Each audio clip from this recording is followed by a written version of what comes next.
And what happens when Elon Musk can effectively control the information stream for the entirety of the global community? With the assistance of the United States government forcing countries. If you want to do a business with America, you have to use Starlink. If you want diplomatic aid, because we've now closed down USAID, a condition will be you use Elon's products.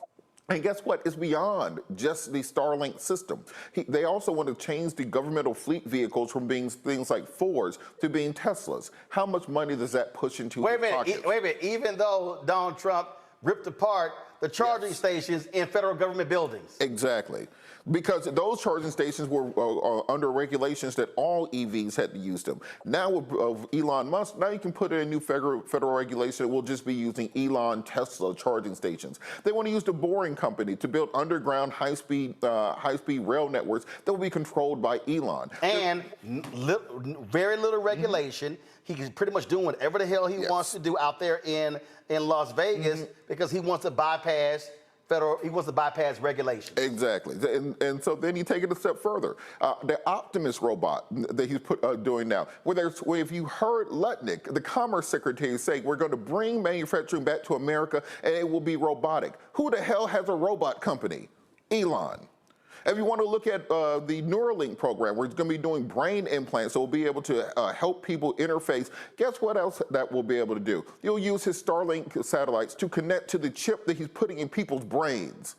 So when we talk about someone who's trying to gain global power, these aren't conspiracies. These are just the things that he is doing right now, and we are funding them as taxpayers. And when you're talking about putting a $250 million investment to win the last election, it costs less to buy America than it cost him to buy Twitter.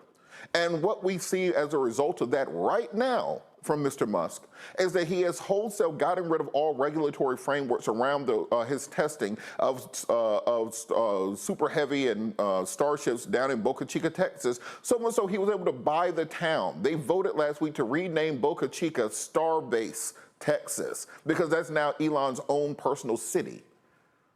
I want people to understand how large this issue is. We're talking about someone who wants to control the global flow of information, that he will be the Thomas Edison of Central America, of South America, of Africa in the next generation. He already is the only foreigner who has a gigafactory in China, in Shanghai. No American manufacturer has a car factory in China. It's against the law there. The only reason he has that is, well, now China is using SpaceX, very similar SpaceX rockets for their own space program.